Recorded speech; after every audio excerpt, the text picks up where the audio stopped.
Buenos días, compañeros, compañeras. Sean bienvenidas, bienvenidos a esta presentación el día de hoy. El tema que vamos a abordar el día de hoy es sobre la transparencia fiscal en América Latina y sobre todo iniciativa y una herramienta para poder identificar justamente los activos de los beneficiarios finales, ¿no? Eh, Como sabrán, digamos, a nivel global, la pérdida de recursos es enorme, sobre todo por la transferencia artificial de ganancias hacia las denominadas guaridas fiscales, sean de grandes corporaciones, grandes riquezas. Em, Taxi Assist Network, por ejemplo, ha estimado que que el mundo pierde más o menos 480 mil millones de dólares por año, ¿no? Por las diversas prácticas debido a solamente a corporaciones y a grandes personas adineradas, multimillonarios, ¿no? Pero esto también avalado por un sistema, una estructura compleja de jurisdicciones que permiten justamente el ocultamiento de información, ¿no? Y que son aproximadamente 10 jurisdicciones que son parte o territorios de grandes potencias o países los que, digamos, lideran, digamos, esta implementación de la opacidad y así no permitir que los países, sobre todo los países en desarrollo, puedan recuperar enormes recursos que se pierden por estas prácticas, ¿no? Entonces, digamos, de los 480 mil millones de dólares que estima Taxi Cisneros, son 311 mil los debidos a grandes corporaciones y alrededor de 169 mil millones de dólares debido a personas adineradas, o sea, multimillonarios, ¿no? Entonces vemos que mucha de la riqueza también está en manos de riqueza individual o de grandes mil millonarios, ¿no? A lo largo de los años, o la última década, un poco más, se han empezado a implementar algunas herramientas para poder transparentar justamente dónde se oculta la riqueza y saber quiénes están detrás quiénes poseen las grandes riquezas y dónde tributan estas riquezas, ¿no? Hay acciones concretas que se han abordado en espacios de organismos multilaterales, ¿no? Hay reglas o herramientas que se han implementado a raíz de esta problemática que no solamente afecta a los países desarrollados, sino al mundo en general, pero principalmente a los países en desarrollo, ¿no? Entonces, herramientas como las que tiene como que ha implementado la OCDE en los últimos años, como los intercambios de información o como otras que se han ido implementando, como los registros de beneficiarios finales, si bien han mostrado o han ayudado en algo a transparentar, digamos, la opacidad y detectar más o menos dónde se encuentra, digamos, digamos, las grandes riquezas a nivel global y dónde están más o menos tributando. Y ha permitido en algo recuperar ciertos ingresos, todavía no han sido lo suficientemente fuertes para poder transparentar de todo, digamos, parte de la riqueza. Y justamente son los activos de los beneficiarios finales, de quienes tienen tienen la riqueza, es una herramienta importante, ¿no? Resulta una herramienta crucial justamente para complementar esas medidas que se están implementando, ¿no? Como había mencionado, ¿no? Además, digamos, bueno, vivimos en un mundo donde los ricos siguen siendo mucho más ricos, ¿no? El día de ayer, por ejemplo, se presentó un informe de Forbes, ¿no? Donde destacaban que las mayores fortunas del mundo han incrementado, ¿no? De hecho, hay un récord justamente de personas con un patrimonio que se valora en al menos 1.000 millones, 1.000 millones, o sea, mil millonarios, en Estados Unidos y en el mundo en general, ¿no? Y justamente también por primera vez esta lista que anualmente presenta Forbes, menciona que la lista global se ha superado en 3.000 los 3.000 millonarios. O sea, de esos hay ahorita 247 nuevos mil millonarios más que en el 2004, ¿no? Y estas riquezas también alcanzan una cifra récord, ¿no? De 16 billones de dólares, o sea, millones de millones, ¿no?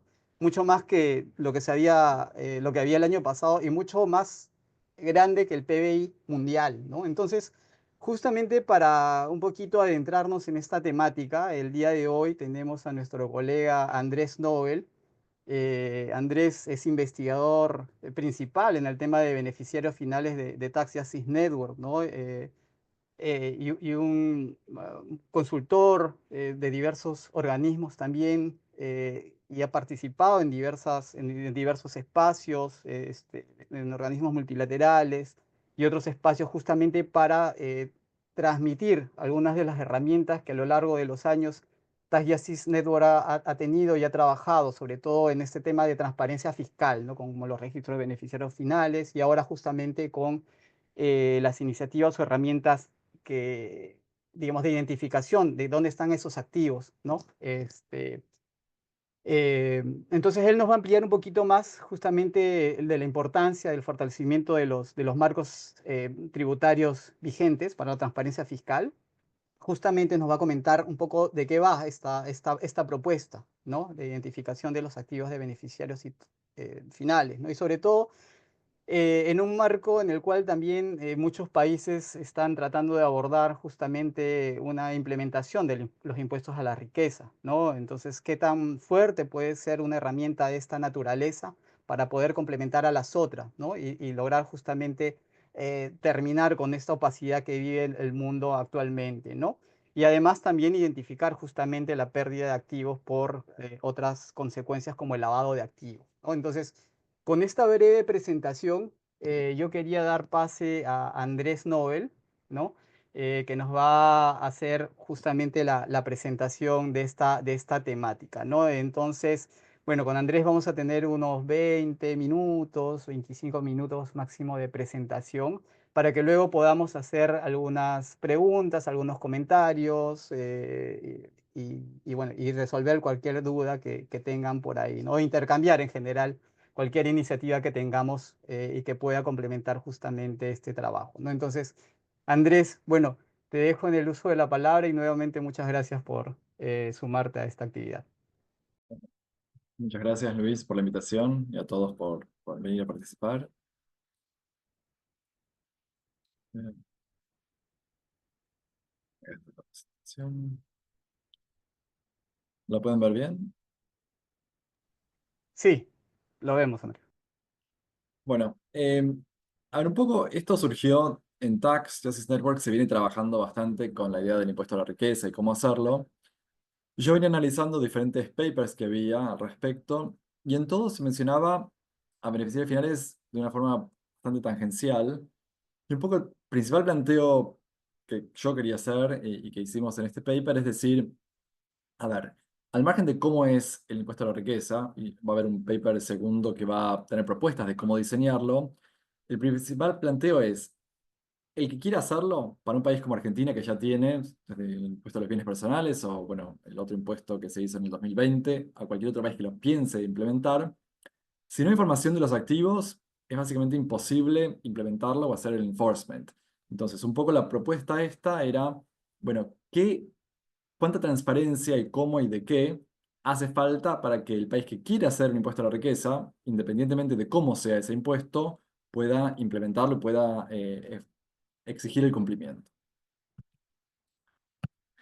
Así que bueno, ahora el paper ya está publicado, publicamos justo a finales de febrero de este año, y si bien el foco era en el impuesto a la riqueza, la realidad es que los beneficiarios finales de activos no solo sirven al impuesto a la riqueza para implementarlo, también tienen que ver con otros tipos de impuestos, ganancia de capital, a veces de la persona física también, pero también temas antilavado, anticorrupción, género y medir la desigualdad, etcétera. Así que bueno, tiene un poco, habíamos hecho una mesa redonda virtual para recibir feedback y muchos dijeron, cámbienle el título porque la verdad que no es solo para impuesto a la riqueza, hay muchas otras cuestiones que también son relevantes. El paper en sí plantea dos grandes ideas. Un ideal a largo plazo, o sea, una visión de alguna forma bastante ambiciosa, y es el qué podría decir la ley. No es lo que dice la ley, es más qué podría decir. En general, desde Tax Justice Network trabajamos mucho sobre esto, de cómo cambiar la ley. No es tanto cómo aplicar la ley actual, sino cómo cambiar la ley y cuál sería el ideal de esa ley.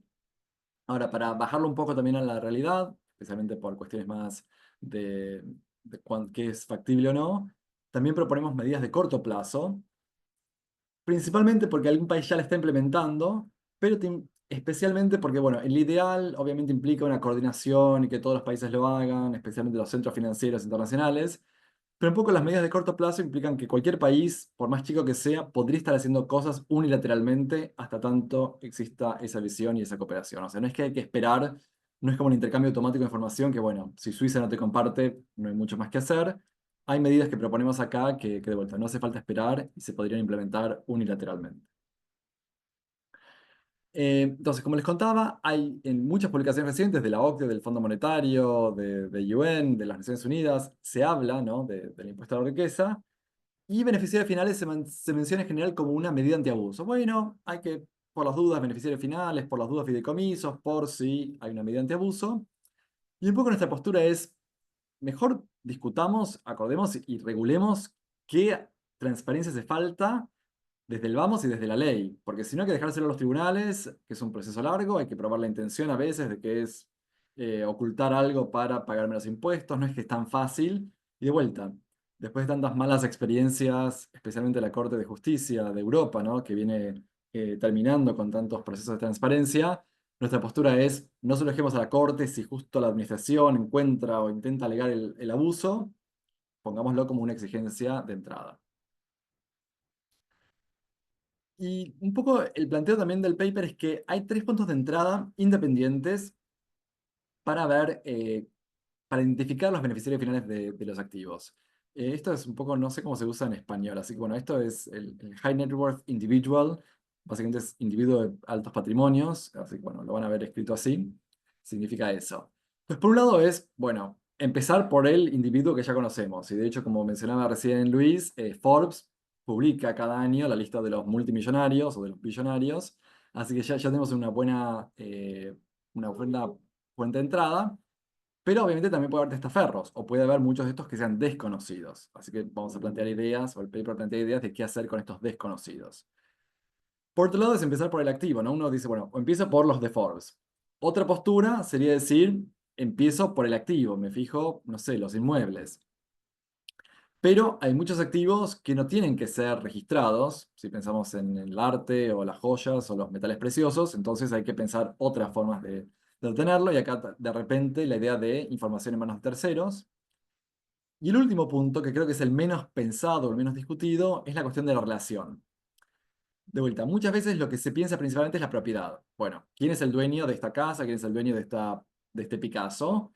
Pero cuando pensamos en riqueza, hay que ser un poco más lejos de la propiedad, porque la propiedad no es la única forma de tener el control o el beneficio.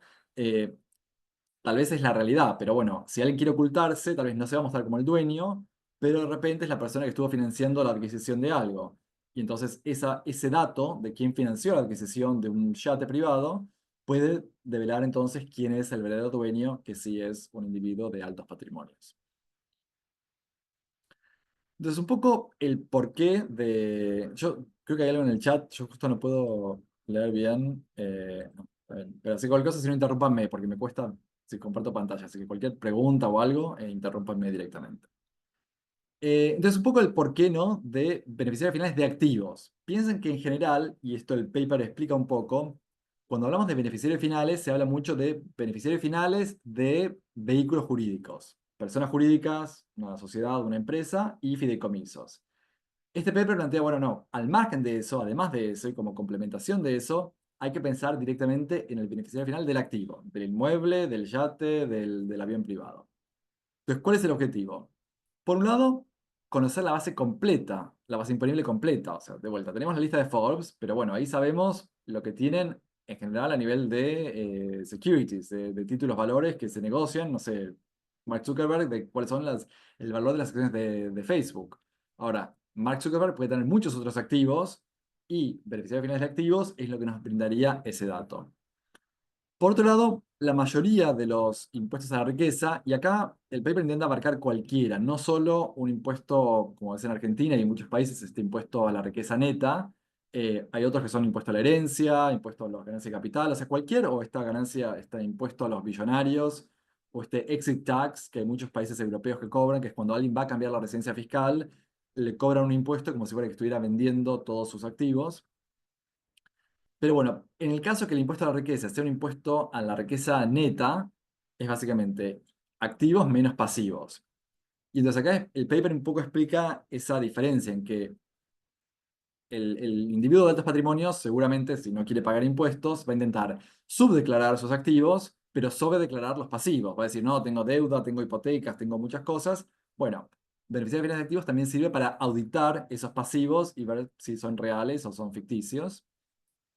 Muchos países tienen un impuesto a la renta, pero bueno, para saber qué tasa progresiva, ya que suelen ser progresivas y va aumentando a mayor riqueza, hay que saber cuánto tienen.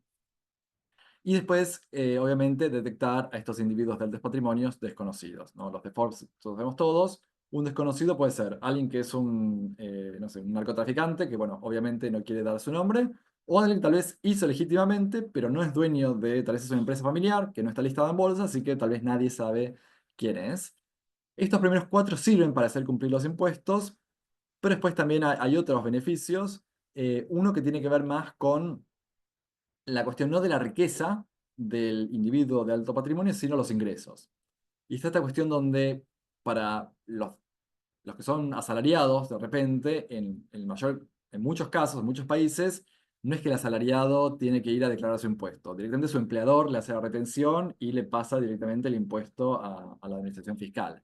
Ahora, los individuos de grandes ingresos hacen su propia análisis, hacen su propia declaración y bueno, de sus ingresos. Y bueno, de repente esto hace más difícil ver si están diciendo la verdad o no, porque nadie les retiene, ellos declaran cuánto deben y cuánto no. Información sobre qué activos tienen, qué securities tienen, podría ayudar a verificar bien si están declarando bien sus ingresos o no, al margen de su riqueza. Y por otro lado, otras externalidades positivas como ayudar al enriquecimiento injustificado, cuestión que tiene que ver con la corrupción, la recuperación de activos, si hay, por ejemplo, un caso de lavado donde no es suficiente que la persona vaya presa por haber lavado dinero, sino también la cuestión es, bueno, recuperar esos activos y no dejar que sigan siendo parte del criminal. Entonces, como comentaba, el caso este que decía de Forbes o de Mark Zuckerberg, un poco la beneficiaria finales de activos permite conocer y completar la base imponible. Entonces, tal vez ya sabemos que tiene, sí, bueno, esto sería Facebook, no Apple, pero de repente aún un activo como el de $8.000 igual debería ser parte de esa base, ¿no? O sea, no es solo las cuestiones de cientos de millones de dólares, sino en principio permitiría conocer toda la base, que es la que, por lo menos la que la ley determine que tiene que estar sujeta a impuestos. Por otro lado, comentaba esto de auditar el pasivo declarado. Este es un caso no específicamente de impuesto a la riqueza, pero un caso muy común que puede haber, donde una persona, en este caso un canadiense, que tenía una empresa, en vez de pagar el impuesto que debía, crea un offshore, simula que esta offshore tenía créditos a favor, o sea, básicamente que era un acreedor de esta empresa que debía impuestos, por esa deuda con la empresa offshore, la empresa esta quiebra, deja de pagar el impuesto y de hecho después esta persona sigue operando con sus mismos clientes y todo con la nueva empresa que crea. Así que bueno, tener la información de quiénes son los dueños, principalmente del que está dando un préstamo o cualquier deuda, ¿no? que genere un pasivo, es lo que permitiría evitar estas cuestiones donde alguien declara pasivos inexistentes solo para reducir la base imponible, si estamos hablando de un impuesto a la riqueza neta. Y la otra cuestión es detectar estos individuos de alto patrimonio desconocidos. El lado más fácil, ¿no? Porque se puede empezar, es empezar por los bienes que ya están registrados, principalmente inmuebles, cuentas bancarias, embarcaciones, bueno, cripto depende del caso, y ahí ir centralizando y sistematizando esto para ver si de repente esta persona tiene más o no, o sea, pasa el umbral o no para estar sujeto al impuesto a la riqueza. Pero después hay ideas de detectar indirectamente a los desconocidos. Una opción que, por ejemplo, se aplica en Argentina es que cualquier persona que tenga altos ingresos, la administración le dice, bueno, por las dudas también declare los activos, porque si usted tiene ingresos tan altos, es probable que también tenga riqueza alta. Entonces, para asegurarse o no que esté eh, pagando el impuesto a la riqueza correspondiente, declare también activos por tener altos ingresos. En Sierra Leona, por ejemplo, dicen préstamos bancarios altos, ¿no? Como ningún banco es tonto y ningún banco le va a prestar a alguien sin saber que va a tener básicamente un activo que sirva de colateral, se me van los nombres en español, pero básicamente que pueda responder con esos otros activos por si no paga la deuda, si alguien está recibiendo un préstamo alto y ese dato puede obtener tranquilamente la administración fiscal, sería una indicación indirecta de que esa persona debe tener activos, porque de vuelta, si no, nadie le prestaría. Un paper de Uganda también proponía ver quién estaba volando en primera clase, bueno, en clase ejecutiva, de vuelta, ya puede ser una indicación indirecta. Y hay veces que tiene que ver que hay cuestiones que son con el país, ¿no? En Reino Unido, yo he hecho una investigación para ICRIC sobre qué información había de la riqueza, y en el caso de los caballos de carrera, era gracioso que cuando uno yo estaba investigando a ver qué datos había o no, y cuando me fijé el formulario para registrar un caballo de carrera, las opciones del prefijo, en vez de decir señor, señora, eran sultán, rey, príncipe, varón, o sea, duque, dando la idea de realmente quiénes son los dueños de los caballos de carrera en Reino Unido. Y en Argentina, donde resido, uno podría pensar en caballos de polo, tierras de cultivo. En Uganda, por ejemplo, en plantaciones de banana o bosques comerciales, lo cual denota que realmente la indicación indirecta de riqueza varía según el país, así que sería relevante que cada país también conozca eso y establezca medidas según su propia realidad. Ahora, una propuesta sería, bueno, en vez de gastar tiempo en impuesto a la riqueza, directamente grabemos activos lujosos o suntuosos, ¿no? No sé, cualquier mansión, cualquier yate privado, etcétera. Y un poco la crítica a eso es que, obviamente, eso es más fácil. Ahí no hace falta saber quién es el dueño. Yo, por saber que este bien está registrado, le puedo grabar el impuesto. Ahora, un poco el problema es que esto no ayuda a la igualdad, porque ese bien, no sé, de 10 millones de dólares, una mansión, en realidad podría ser propiedad de un fondo de pensiones de maestros, que el objetivo no es tal vez grabar a ellos, y el billonario tranquilamente podría estar creando muchos activos justo por debajo del umbral, como sabemos que lo hacen para beneficiarios finales, de poner justo estar por debajo del umbral de 25% de las acciones, para evitar ser alcanzado. O sea que no es que el impuesto de los activos lujosos, si bien facilita y no es engorroso, porque no hace falta saber quién es el dueño, ni que hablar del beneficiario final, no soluciona el problema que viene a resolver el impuesto a la riqueza. Así que por eso es que no es una buena alternativa. Está bien que exista, Chile y otros países lo tienen, pero de vuelta no viene a resolver las cuestiones que podría resolver el impuesto a la riqueza. Ahora es importante para avanzar en transparencia de beneficiarios finales de activos es conocer, ahí me falta una R, las estrategias de secreto que afectan a los beneficiarios finales. Acá menciono a 5, en realidad son 6 porque uno podría combinarlas todas en mayor complejidad. La primera es tener activos opacos que de por sí no tienen que registrarse, como obras de arte. La segunda es ir offshore, ir a un país del extranjero, tener activos en el extranjero, ya que ahí tu autoridad local no tiene acceso, no tiene jurisdicción y le haría falta un acuerdo de intercambio de información y otras formas de ir a ejecutar el activo. Que sea indirecto a través de testaferros o a través de sociedades.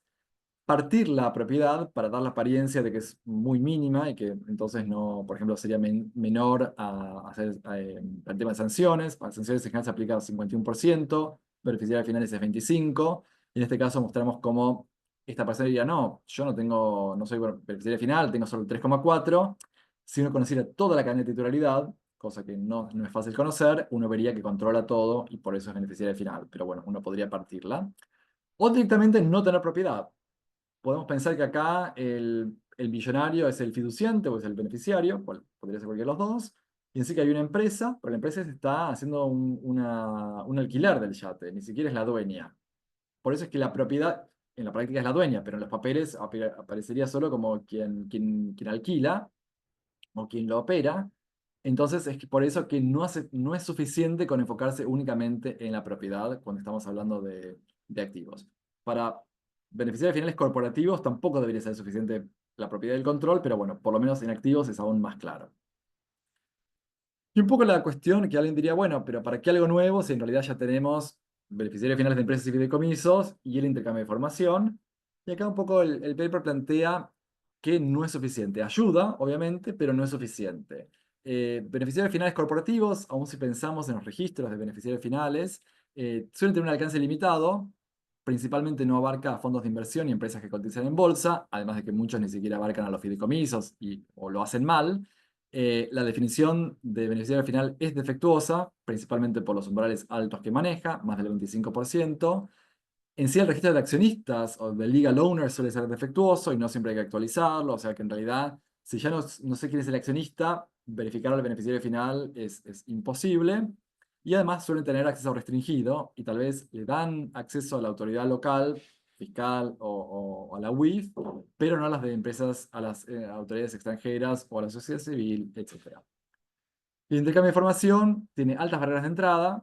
Está bien, los países ricos intercambian entre sí mismos, aunque de vuelta Estados Unidos recibe más de lo que envía. Muchos otros en África y América Latina ni siquiera llegan a acceder a eso, ni con Estados Unidos ni con el resto.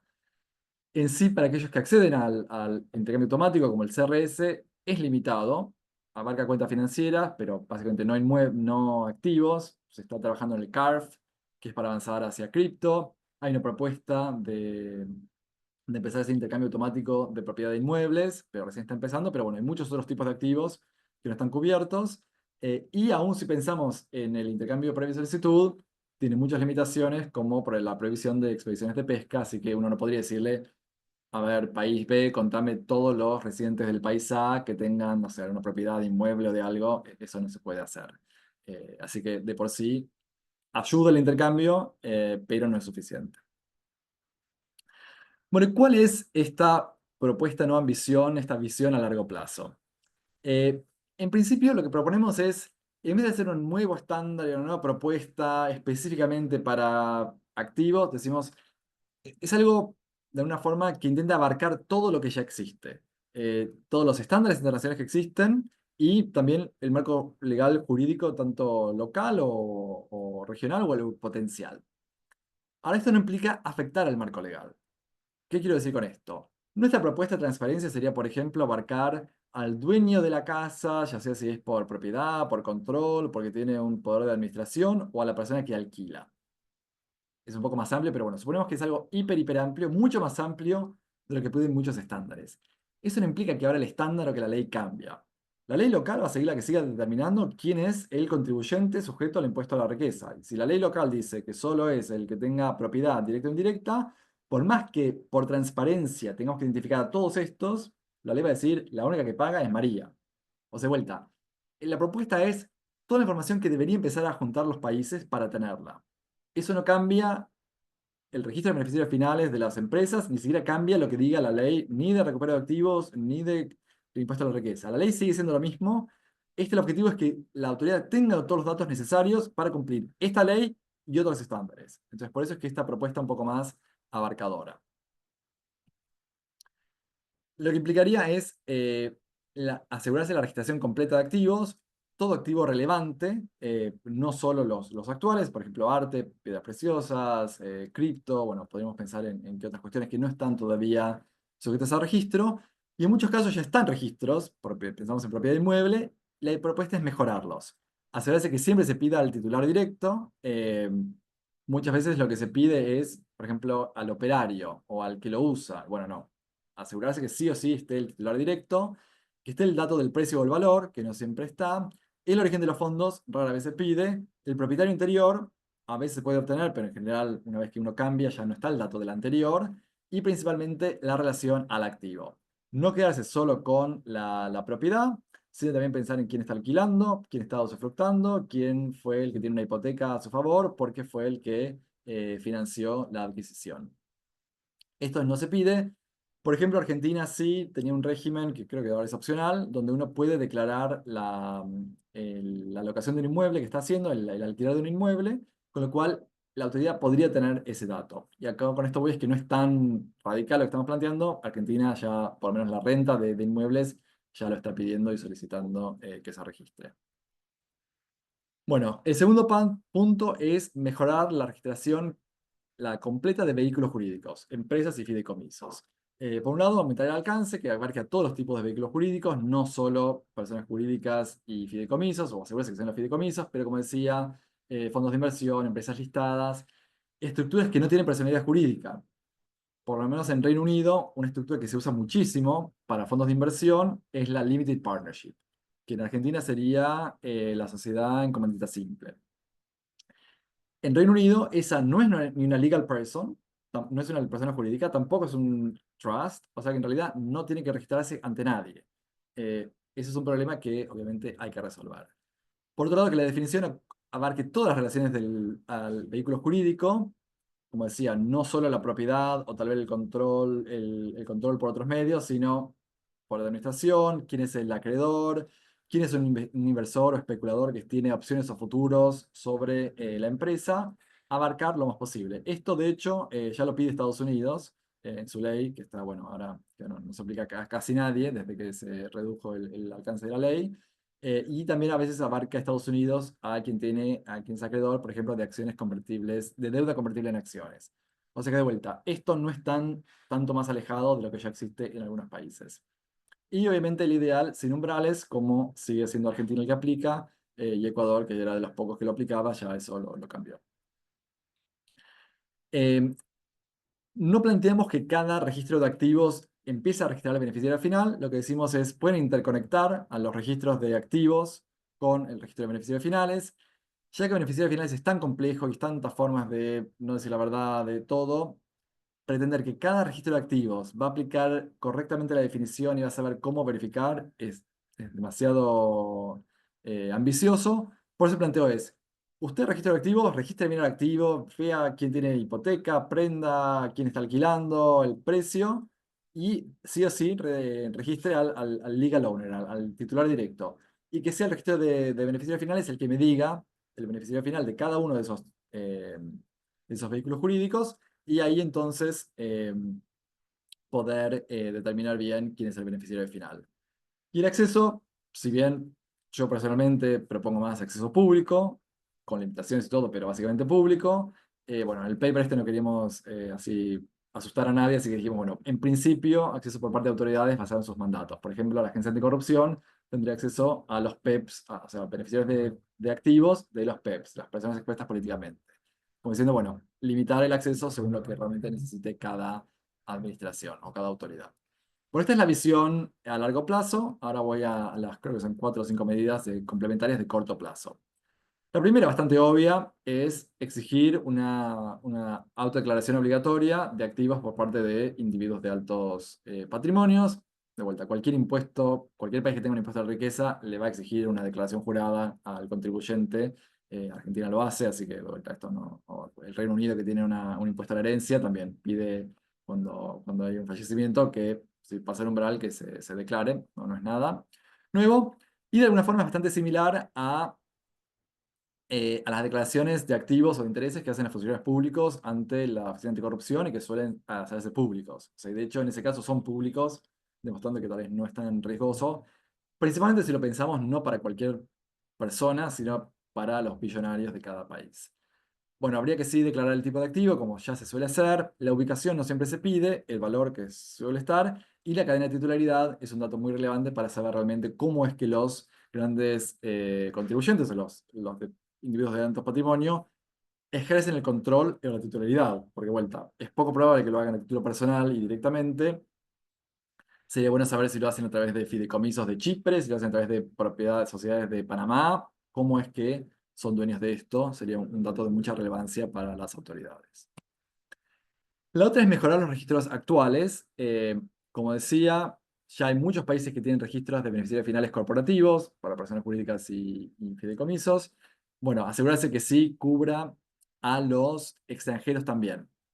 Esto va a empezar a aplicarse porque ya el Gafi modificó sus recomendaciones, así que va a empezar a aplicar esto, pero la mayoría de los países, especialmente para personas jurídicas, sociedades, cubre solo las locales. O sea, cualquier sociedad uruguaya constituida en Uruguay tiene que declarar beneficiarios finales. Ahora, una sociedad argentina con mansiones en Uruguay no suele estar cubierta. El Gafi reformó la recomendación 24. Es en caso de riesgo de antilavado y con links al país, pero bueno, un punto básico que más o menos lo cubre el Gafi o lo propone es cualquier vehículo jurídico extranjero que sea propietario o con intereses en activos locales debería también tener que registrar el dato ante el registro de beneficiarios finales local, porque si no, si yo solo sé que es una panameña, el titular directo y cuando voy a mi registro de beneficiarios finales no voy a tener el dato de la panameña, porque solo tengo a las argentinas, o sea que sí o sí esto requiere cubrir también a las extranjeras. Se podría empezar a interconectar registros que ya existen. Brasil lo está haciendo. Estonia da este acceso público a la información. El registro de beneficiarios finales de Estonia te muestra también qué inmueble ya tiene esa sociedad que uno está buscando el beneficiario final. Y otro punto que agregamos acá es cambiar la cuestión de la contabilidad, o no contabilidad, pero sí el dato que hay es un poco tal vez de la contabilidad, o es agregar un informe más.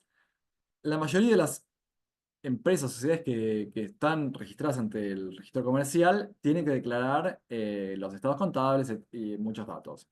Ahí está el dato del activo total y del balance, pero obviamente es un dato total y no nos sirve mucho. La propuesta es que cada sociedad que tenga, no sé, autos, casas o algo, también tenga que declarar ahí todos los activos que tiene con el valor. Y eso permitiría, bueno, empezar a conocer más y cruzar las declaraciones de activos y los registros de activos, ¿no? Que cada empresa no solo diga el activo total en su balance, sino que diga, tengo estos autos, estas mansiones, estos yates, etc. Bueno, digamos que esta low hanging fruit, o sea, por dónde empezar, una forma muy fácil de empezar sería aumentar la transparencia de las securities, de los valores negociables y de hecho cobrarle el impuesto, ¿no?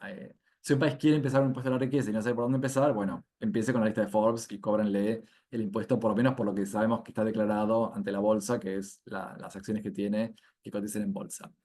Pero bueno, lo importante sería asegurarse que cubrir a los fondos de inversión y empresas que cotizan en el registro de beneficiarios finales, aplicar umbrales de inversión y no de propiedad. Como decía, muchas veces el umbral que se aplica es 25% o a lo sumo un 5%, pero el 0,01% de Apple son 250 millones de dólares. Claramente es muy relevante, por más que sea un umbral muy chico que no da control, por lo cual al Gafi, por temas antilavado, no le interesa. Por eso la propuesta es no enfocarse en propiedad, en porcentaje de propiedad, sino decir un umbral de inversión. Si alguien tiene más de 10.000 dólares o 1.000 dólares o el valor que determine el país, tenga que identificarse y quién es, o sea, como una forma de hacer eso. Intentar actualizaciones periódicas, tal vez es imposible con estos algoritmos que cambian y hacen así trading de acciones en milisegundos. Uno no podría estar planteando esto para cada segundo, pero no sé, por lo menos proponer, tenemos un paper al respecto, una vez por año, una vez por cuatrimestre, decir quiénes eran los beneficiarios finales de cada empresa listada en bolsa. Eso podría ser posible, ya que el dato está. Solo que hay que centralizar el dato, ¿no? Hay muchos jugadores, el banco de custodio tiene un dato, la comisión de valores tiene otro, la bolsa tiene otro, la empresa tiene otro. Bueno, así hace falta centralizar este dato para poder determinar el beneficiario final. Bueno, me quedan dos y ya termino. La cuarta propuesta es reporte por parte de intermediarios, muy similar a lo que el Gafi ya le pide a los sujetos obligados, que es reportar operaciones sospechosas, el famoso ROS que hacen los bancos y deberían hacer también los abogados. Bueno, acá la idea es que como hay muchos datos, muchos terceros que ya tienen el dato, que es un dato para la mayoría de secretos, empezar a pedir este dato. Como decía, arte o joyería no es un dato, no hay registros, no es que la autoridad ni nadie pueda saber quién es el dueño de un Picasso o no sé, un collar de oro, tal vez un collar de oro de muchos miles de dólares, pero la empresa de seguros tal vez sí está, tal vez alguien sí va y asegura su Picasso o no sé, sus diamantes o algo, en caso de robo o incendio. Entonces la empresa aseguradora sí tiene el dato este que podría empezar a informarlo diciendo, sé que tal persona aseguró por tanto valor estos activos. Las casas de subastas, galerías de arte o museos también podrían empezar a informar sobre cualquier u obra de arte que están exhibiendo o en caso de un intercambio o comercio. Argentina tuvo una resolución al respecto, aunque ya se derogó lamentablemente, pero le exigía de vuelta a todos estos y al contribuyente informar casos, creo que eran de obras de arte de más de 10.000 dólares o pesos, bueno, yo no sé qué valor sería ahora. Brokers de metales preciosos que ya tienen que informarle a la WIF en caso de operación sospechosa. Esto es innovador, seguramente muy resistido, pero bueno, empezar a pedirle a marcas de lujo, no sé, Dior, Louis Vuitton, eh, que podrían informar, no sé, si alguien va a comprar una cartera de 15.000 dólares, bueno, decir quién está comprando eso, ya que hay que ver si tiene las formas de justificarlo, y es de vuelta indirectamente una noción de quién puede tener una riqueza. También podría plantearse para bienes registrables, como un caso de un automotor, no sé, un Rolls Royce. Si bien hay un registro de automotor, si yo me compro un Rolls Royce y no lo registro en Argentina y lo registro en Reino Unido, Argentina no va a tener ese dato. En el registro de automotor local no va a tener el dato. Pero Rolls Royce podría estar informándole a la autoridad local que yo sí compré, adquirí ese auto. Operadores de Freeports, el caso de aerolíneas, esto es quien baja en primera clase o en ejecutiva. Argentina sí empezó a aplicarlo viajes al extranjero, ¿no? Por la cuestión de datos migratorios, decían, lo empezaron a aplicar para cortar con lo que era seguramente un fraude, que era gente que obtenía una pensión para gente de bajos recursos, pero resultaba que viajaban al extranjero y principalmente viajaban a Europa, no es que tal vez cruzaban a Bolivia, Paraguay o a Chile, Uruguay, que uno podría entender, tal vez el caso, pero bueno, viajar a Europa sería ya bastante poco probable para alguien que tenga que recibir una de estas pensiones. Argentina también recibía, no sé si lo sigue haciendo, datos de quién va a escuelas privadas, que puede ser obviamente una indicación de riqueza, y como decía el caso de Uganda, de préstamos bancarios como formas indirectas de determinar quién puede tener gran riqueza. Y el último punto es penalizar el secreto con medidas punitivas. Por ejemplo, si uno dice, bueno, yo sé que esta casa, el dueño es la sociedad offshore de Panamá tanto, y le digo a la sociedad, bueno, informame el beneficiario final, y la sociedad no me contesta nunca, ahí empezaría a aplicar estas medidas. Algunas pueden ser prohibiciones económicas, prohibición de vender, de alquilar, de prendar o utilizar el activo, que nadie vaya a la casa, no venderla, no hacer nada, no, que no se puede hipotecar. Reino Unido hace esto. Reino Unido ahora tiene una ley para cubrir a extranjeras que tengan inmuebles o tierras en Inglaterra, y si uno no lo declara, pierde estos derechos a vender, alquilar o a prendar. Y también podría pensarse estos impuestos más punitivos. Ecuador aumenta en 3% la tasa de impuesto a la renta corporativa en caso de que la empresa tenga un defecto al declarar al beneficiario final. Uno podría pensar en la prescripción adquisitiva o la usucapión, que es básicamente de buena fe son 10 años, de mala fe son 20 años, con lo cual en 20 años, por más que yo sepa que este inmueble no es mío, si estuve poseyéndolo por 20 años y pagué el impuesto, pasa a ser mío.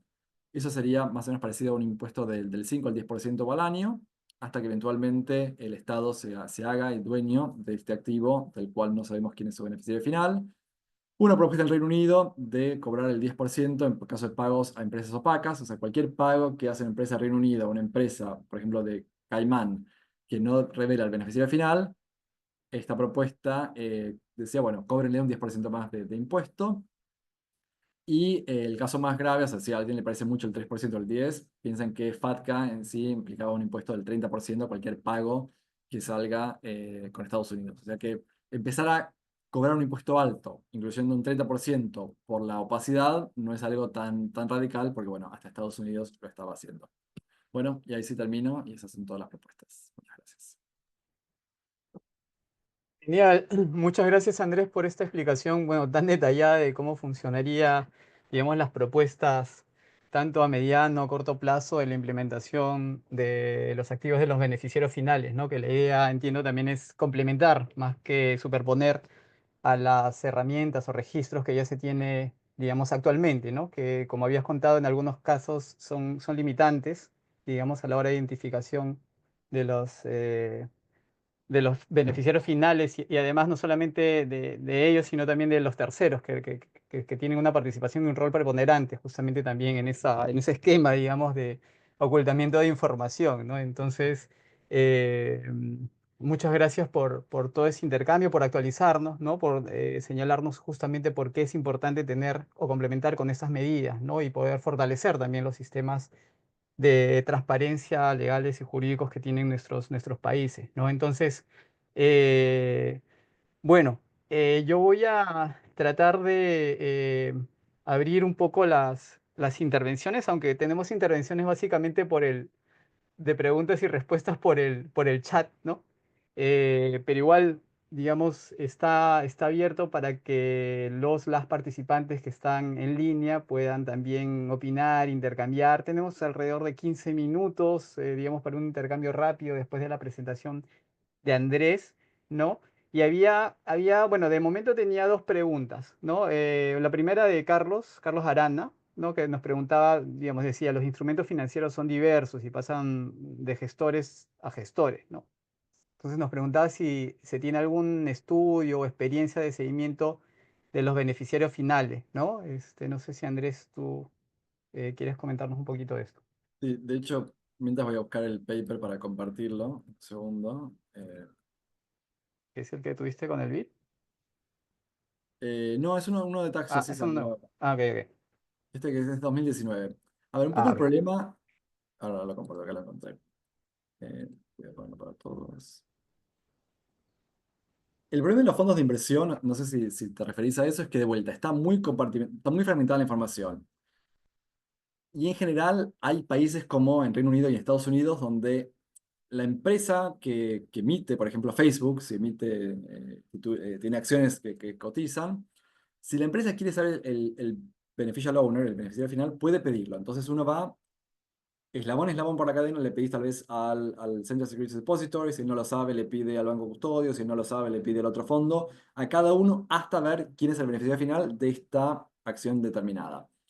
Pero por lo menos, no sé si en Estados Unidos o en Reino Unido, está la figura del OBO, que es el Opposing BO. O sea que hasta tienen derecho y que el BO te diga, no te quiero dar el dato, así que no podés saberlo. O sea que por sí se admite eso. En otros lugares donde no está tan regulado, no está tan explicitado, pero el problema es ese. A lo sumo, en general, lo que saben las bolsas o alguien o la misma empresa o la que sería la CNB o en donde están depositados los títulos, es, como son muchas estas cuentas ómnibus, es el titular directo, que puede ser un fondo de inversión. Ahora, este fondo de inversión en realidad puede ser un master fund que tiene otro fund y otro fund. Y tal vez él solo sabe que, bueno, que la plata vino de un banco custodio, que es un pool de muchos inversores diferentes que pusieron ese fondo y que fue invertido en otros fondos. O sea que cada uno podría ir preguntándole, pero no hay nadie que tenga el dato certero. Y aún ese fund como ese fondo, tal vez a lo que sabe es el que invirtió es tal empresa. Ahora no sabe el beneficiario final de tal empresa, porque en general nunca se pidió ese dato. O sea, ese dato lo tiene únicamente el primer banco que recibió al cliente empresa y tal vez le pidió al beneficiario final por una medida de antilavado y esta de debida diligencia. Entonces, en el paper que compartí proponemos, bueno, quién podría centralizarlo, cómo centralizarlo, pero es algo donde deliberadamente la industria no quiere dar el dato. Algunos dicen no, porque perderían clientes, porque su cliente iría directamente al otro fondo en vez de pasar por el intermediario. Nosotros proponemos diferentes medidas de, bueno, sabiendo más o menos intermediarios, pero sí poder saber quién es, porque esto a nosotros nos puede preocupar por una cuestión de impuesto a la riqueza, pero a Estados Unidos, por ejemplo, le preocupa por una cuestión de las sanciones. Estados Unidos viene sancionando a Irán hace años y el Banco Central iraní logró invertir 2.000 millones, 2 billion, en Treasury Bonds a través de un banco de Luxemburgo. Y Estados Unidos no podía saber que estaba Irán detrás, o sea, le dio, y esto lo tenía un banco de Nueva York. O sea, un banco de Nueva York tenía 2.000 millones de dólares para el Banco Central de Irán y no podían saberlo. Y cuando lo descubren, que hizo el Banco de Luxemburgo, lo esconde el Banco de Irán en la cuenta de otro banco europeo. O sea, como que, y ahí es cuando Estados Unidos lo descubre, ahí sí pagaron 150 millones de dólares, pero no exigieron más transparencia. Y hubo un caso reciente que yo uso también, de una persona que acá, porque el broker de repente, o sea, el fondo de inversión donde alguien está invirtiendo, tiene que hacer debida diligencia y pedirte el beneficiario final. Pero cada broker o cada fondo ve una parte.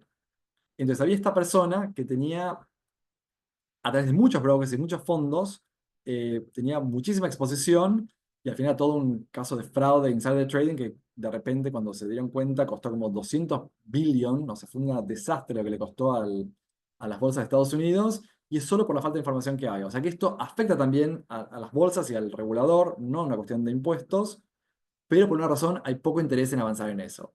Nosotros venimos planteándolo hoy, para mí son los grandes temas que faltan, porque como había un paper también de quiénes son los dueños de Berlín, ¿no? Era un paper de Tax Justice en Alemania, y la verdad es que no sabían. Cuando fueron a averiguar y todo, cuando uno quería ver quién era el dueño de tal y cual edificio, decía un fondo de Luxemburgo. Y cuando uno va al registro de Luxemburgo, cuando era público, como nadie tiene el umbral de más del 25%, solo mencionaban al manager del fondo. O sea que en realidad nadie podía saber. Cuando hay un fondo de inversión es casi imposible ver quién está detrás. También le pasaba a Argentina, quiénes eran los fondos buitre, quiénes eran los que estaban los inversores. Uno solo sabía quién era Singer u otros más, pero no sabía quién era el inversor, que podía ser un argentino mismo. Así que ese es un gran punto donde hay muy poca información. Bien, muchas gracias Andrés por esta explicación bien, bien detallada y concreta, ¿no? Bueno, de momento tenía otras dos preguntas, entonces, bueno, te leo una de Adrián Falgo, que, bueno, es una pregunta un poquito amplia, pero quería saber en qué estado estaba el intercambio de información entre los países, en todos sus formatos, ¿no? Y qué necesitamos para profundizar, digamos, esa herramienta, ¿no? Y si es posible medir el impacto recaudatorio de los intercambios efectivos, ¿no? Señala que la OCDE mide la cantidad de acuerdos de intercambio firmados, pero no dice mucho sobre su efectividad, ¿no? Lo cual creo que es cierto en alguna medida, ¿no? Entonces, no sé si tienes algún comentario, Andrés, al respecto. Sí, a ver, yo creo que un poco en defensa de la OCDE, cuesta estimarlo. O sea, a veces el intercambio lo que suelen hacer, que no lo que informan es en el informe anual que le hacen al G20, dicen a nivel global. Gracias al intercambio automático, los países recaudaron tanto. O sea, tienen ese valor global, pero no dicen ni qué país. Tienen casos como case studies de diferentes países, pero uno de esos países es bastante indirecto. O sea, lo que suele medir directamente es si hay justo un blanqueo o una amnistía. Y dice, bueno, con el miedo de que se viene el intercambio automático, hacen una amnistía. Bueno, Argentina lo hizo varias veces. Entonces dicen, bueno, medimos cuánto se recaudó con esa amnistía, con ese blanqueo. O si no, con las multas que aplican por alguien que no declaró la cuenta extranjera. Ahora, ¿cuántos voluntariamente empiezan a declarar o no por intercambio automático? Eso no se puede contabilizar tan fácil, así que eso creo que a veces cuesta ver la efectividad. Pero yo creo que sí es efectivo y los países vienen por eso. A nivel de qué está pasando, está el CRS, que es el de cuentas financieras, que en 2022 se había implementado unas reformas, no eran muy sustanciales, pero bueno, ahora en noviembre del año pasado, muchos países firmaron que van a implementar las reformas que propuso la OCDE al CRS. Entonces está el CRS, que está un poco mejorado, no muy sustancialmente. Después está el CARF, que es el de criptoactivos, que por ahora no hay intercambio de información, lo que están pidiendo es que los países empiecen a recolectar la información para eventualmente intercambiarla. Pero por ahora no hay intercambio, solo recopilar la información. Y está esta propuesta de ir por el de inmuebles. Y también el que ya está, que de vuelta no todos los países se adhirieron, es el de estas plataformas, no me acuerdo el nombre que tiene, pero es básicamente Airbnb o creo que está Netflix también, cualquier servicio corporativo donde que vos tenés el dato, empezar a intercambiar esa información. De, bueno, si yo alquilo mi departamento por Airbnb, que Airbnb le informe a la FIP o al ARCA que yo soy dueño de este inmueble, cuánto vine recaudando o ganando en dinero por eso. Y el CRS también tiene algo que es muy poco utilizado. Para mí, yo de vuelta, a veces cuando me dicen, bueno, hablas de muchas cosas, muchas políticas, si tuvieras que elegir una, ¿con cuál te quedás? Hay dos. Una, en general, ¿no? Una es registros públicos de beneficiarios finales y la otra son estos Mandatory Disclosure Rules, estas reglas de divulgación de esquemas que viene por la acción 12 de BEPS, pero el CRS tiene la propia. Y la OCDE en 2018 publicó reglas de divulgación donde cualquier intermediario, abogado, más que nada abogado, que establezca un esquema para eludir al CRS o para ocultar al beneficiario final, tendría que informarle eso a la autoridad fiscal y eventualmente eso va a ser intercambiado. Muy pocos países adhirieron, pero en noviembre del año pasado varios países dijeron que van a empezar a implementarlo. Europa sí lo hizo, o sea, Europa ya está haciendo todo esto a través de las normativas DAC. DAC 6 es la que incorpora estas reglas para tanto para evitar el CRS, ocultar al beneficiario final o mecanismos de ilusión por la acción 12 de BEPS, es la DAC 6. La del CARF creo que es la DAC 8 y la de las nuevas plataformas, no sé qué edad que es, pero Europa hace todo. Otros países no sé cuánto están haciendo. No sé si eso contesta todo lo de Adrián, pero bueno, si no, Adrián, volvé a poner más Perfecto, datos. perfecto. Yo creo que perfecto. No sé si igual, igual por ahí, Adrián, tienes algún otro comentario, pero está muy, muy bien detallado. Gracias. Gracias, Andrés. Mira, tenía como que una última pregunta, bueno, hasta el momento. Bueno, una que viene, bueno, son tres preguntas que vienen de Katiuska, ¿no? Bueno, tienen interés en saber qué país tiene una buena normativa para fideicomisos, ¿no? Digamos, eso puede ser una experiencia exitosa, ¿no? Quería saber un poco qué decían las siglas AEOI y EOIA, aunque ya les explicaste un poquito la diferencia entre intercambio automático y previa solicitud, ¿no? Pero bueno, igual si quieres agregar un poquito más. ¿Y qué fue lo que modificó Ecuador en su normativa y cuándo lo hizo, ¿no? Eh, Sí. A ver, Ecuador lo que tiene, a ver, de los mejores países, yo diría que Ecuador, a nivel de transparencia de fideicomisos, Ecuador es uno de los mejores en el mundo, ya que la página de la Superintendencia de Compañías y Valores tiene el dato ese de los beneficiarios y fiduciantes, es una de las mejores que usamos. Y de hecho me enteré de un ecuatoriano, la verdad que Ecuador, estoy siempre muy sorprendido de los excelentes investigadores que hay, la información que tienen. Se llama Jonathan Baez, no sé si lo conocen, no tengo el nombre, pero Jonathan está Baez, haciendo sí. justo una investigación que ya publicó, una investigación analizando el registro público de beneficiarios de fideicomisos, quiénes son los fideicomisos de los grandes grupos económicos, así que gracias a que Ecuador brinda esta información al público de una forma online y gratuita. A nivel de transparencia, Ecuador de los mejores con Dinamarca. Que Dinamarca da el dato aún hasta más fácil todavía que Ecuador. Y después, dentro de todo, Panamá es un país que si el fideicomiso es propiedad de inmuebles, también está el dato y está el dato de la escritura del fideicomiso con todos los datos. O sea que Panamá, en ese caso, también es muy bueno, es gratuito y online también. A nivel de normativa, depende. Yo diría que tal vez Argentina es de los mejores, porque Argentina tiene un régimen de información que es la 3312 de la FIP del 2012, que fue reformada, que cubre fideicomisos locales o extranjeros donde el fiduciante sea argentino o el fiduciario, o hasta el protector o el beneficiario, básicamente cualquier link con Argentina tiene que declarar beneficiarios finales, o sea que en eso lo hace de las más abarcativas que hay. Eh, y después, no sé, hay algunos que de repente, no sé, creo que Trinidad y Tobago tenía un buen criterio de control o no de un fideicomiso, pero yo diría Argentina a nivel de abarcar fideicomisos, Ecuador y Dinamarca sí, a nivel de transparencia de los fideicomisos. Y lo que pasó con Ecuador es que yo eso intenté hablar bastante con ecuatorianos y nunca obtuve la respuesta que por lo menos me pude entenderla. Ecuador pedía beneficiarios finales por dos regímenes aparentemente paralelos. El SRI, que era la recomendación, una resolución, creo que la DAC de 2016, eh, que pedía que decía, bueno, cualquier beneficiario final es entendido como cualquier accionista, persona física que tenga aunque sea una acción. Entonces vos tenés que ir todo el árbol hasta llegar a cualquier accionista, persona física que tenga por lo menos una acción. Sea de una persona, por más que sean todos ecuatorianos o que haya una panameña en el medio, tenés que informarlo. En el anexo de accionistas.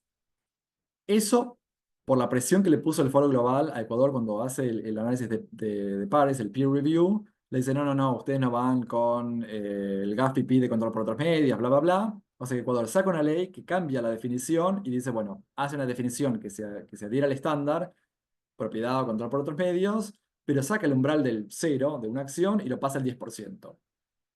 Y cambiar a mí me cuesta bastante entender la resolución, porque dicen, cambia si es ecuatoriano o no, me cuesta entender qué es lo que quiere decir. Ahora, por otro lado, la Superintendencia de Compañías sigue publicando el dato y hasta publica el dato del beneficiario final. Entiendo que la Superintendencia de Compañías lo que aplica es un beneficiario final siguiendo el criterio anterior del anexo de accionistas, que era el que tenga una acción por lo menos. Ahora, la realidad es que la ley de sociedades no habla de beneficiario final, no define el tema. O sea que no sé por qué están pidiendo ese dato, ni no sé bien a qué se refiere. Porque cuando me iban diciendo, no, mira tal artículo, yo miré todos los artículos que me dieron y ninguno de la ley de sociedades o del registro hablaba del beneficiario final con ningún criterio. Yo entendía que la superintendencia compartía el dato que uno le declaraba, el anexo de accionistas que le declarabas al SRI. Después me dijeron, no, no se comparte, son dos paralelos. O sea que el dato está porque es público y está online y lo vi, yo accedí 1000 veces. No sé por qué lo tienen. Nunca encontré el marco legal que le exija a una empresa dar ese dato a la superintendencia. Pero bueno, el dato está y la superintendencia sigue aplicando, entiendo, el umbral de una acción beneficiario final, no de control. Y el SRI ahora aplica el 10% con una definición que se hace según el GAFI. Creo que había una pregunta de Agustina. Sí. Sí, del secreto fiscal. Eh, a ver, el secreto fiscal, justo encontré un paper excelente del secreto fiscal, que me acordaba también de todo lo que escribió Agustina y sabe del tema. Yo justo escribí un paper ahora que se va a publicar pronto para otra organización, ¿no? Analizando esta cuestión de que en el marco de la Convención de la ONU,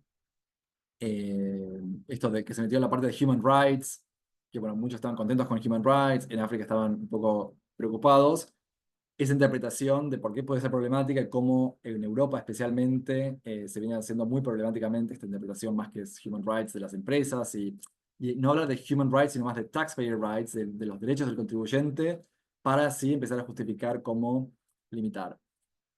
En ese lapso encontré un paper excelente que alguien que analiza el secreto fiscal de una forma muy crítica y cómo se utilizaba también para restringir el acceso entre el ejecutivo y el legislativo en Estados Unidos. Así que te voy a pasar el paper porque es brillante ese paper, que yo de hecho lo menciono en este otro paper que... Ah, no, de hecho creo que lo mencioné en el paper porque era la idea de...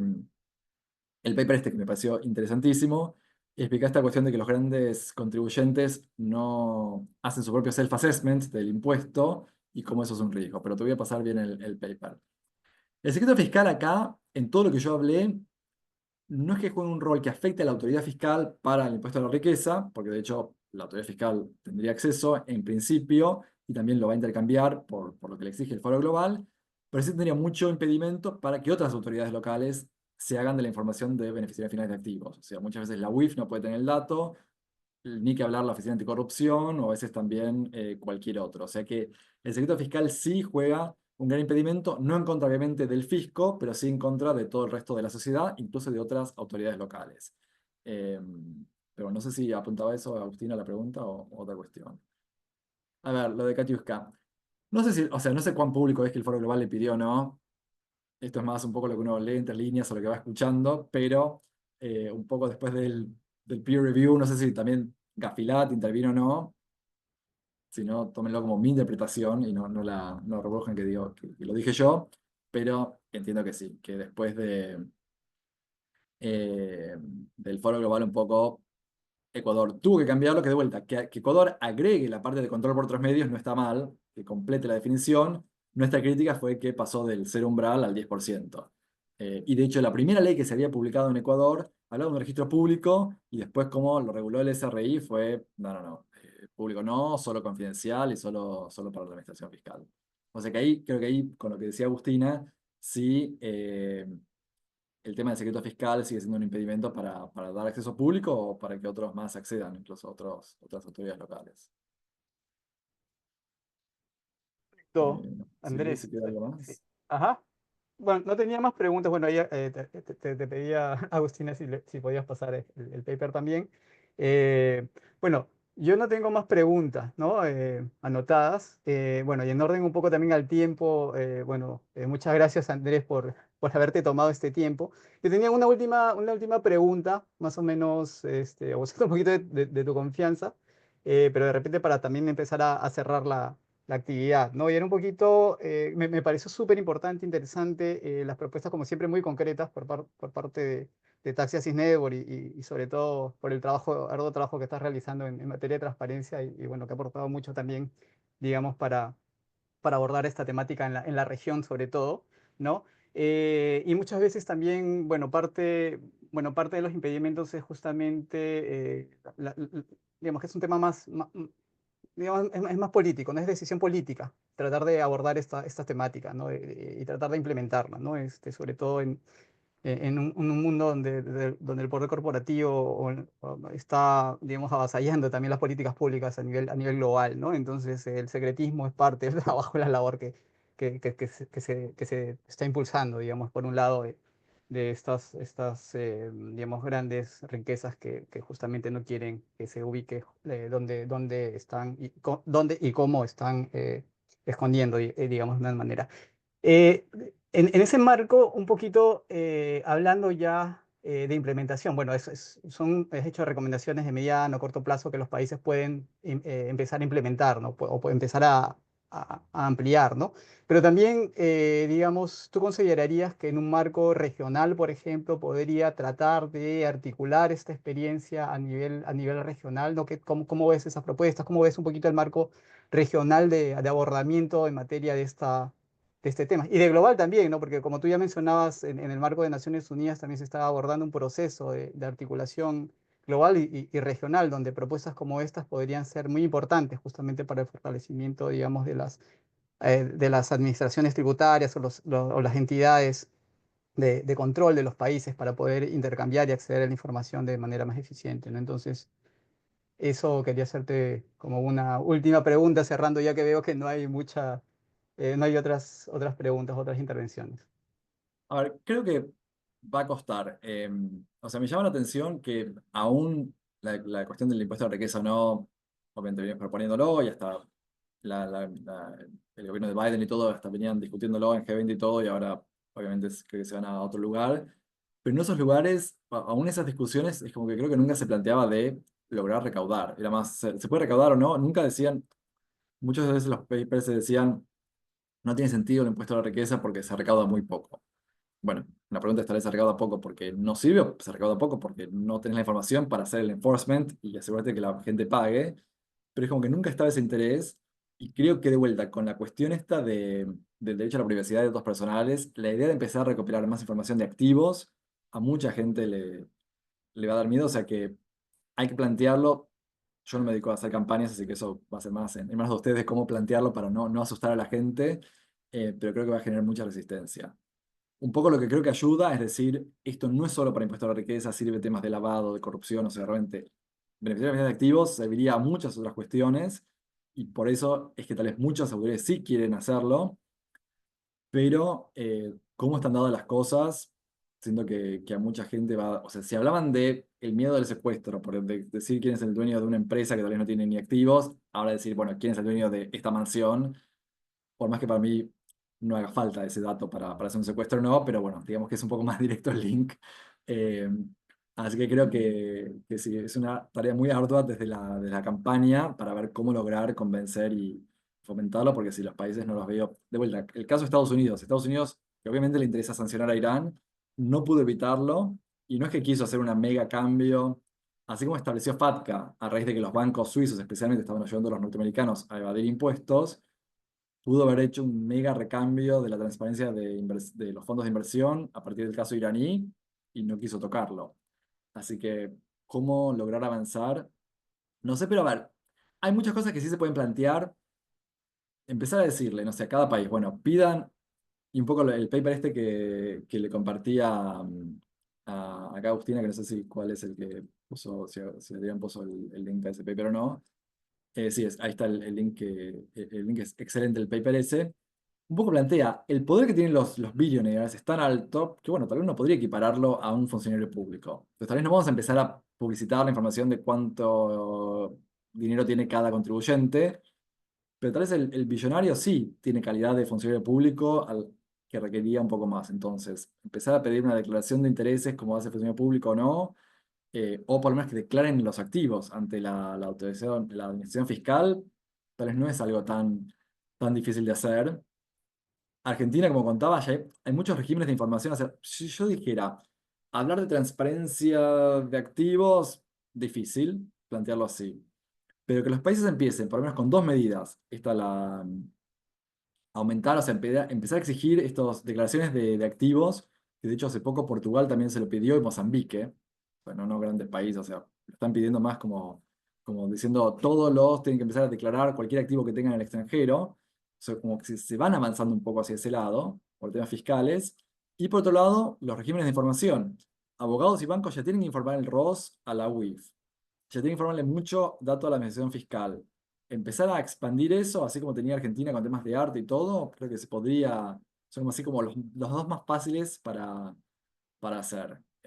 O también expandir un poco beneficiarios finales, cosas de cubrir a extranjeras. O sea que si uno tal vez no lo plantea como transparencia de activos, de beneficiarios finales de activos, sino más, está esta idea más chica para mejorar la transparencia, la recaudación, tal vez sea más factible y más apoyo político que ir por esto que sé que asusta.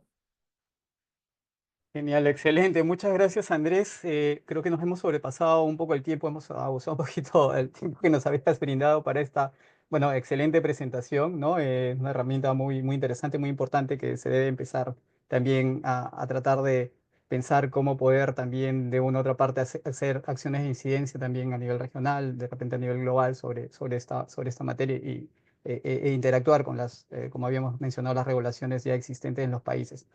Andrés, bueno, te agradecemos muchísimo por tu participación, como siempre, muy esclarecedora sobre estos temas tan importantes en materia de transparencia fiscal, ¿no? Y en el marco de generar una nueva arquitectura fiscal internacional, digamos, con transparencia, ¿no? Con acceso a información y para poder lograr recuperar esos enormes recursos que pierden nuestros países, ¿no? Y que podríamos tratar de utilizarlos en diversas políticas de protección social, etcétera, ¿no? Muchas gracias, Andrés. Queda igual abierta siempre la invitación para que podamos seguir articulando, intercambiando, como lo hemos hecho en los últimos años. Ha sido muy valioso todo este trabajo que como siempre, tú realizas. digamos, esta presentación de repente la vamos a grabar, la vamos a compartir también para que puedan también otras personas puedan acceder también justamente a esta información. Le agradezco también a nombre de la Tindad, de la Red de Justicia Fiscal de América Latina, la participación de todos y todas, las excelentes preguntas que se han hecho y la claridad con las respuestas que también has respondido, Andrés. Bueno, muchas gracias y bueno, hasta la próxima oportunidad. Gracias a todos, bueno, saludos. Gracias, hasta luego.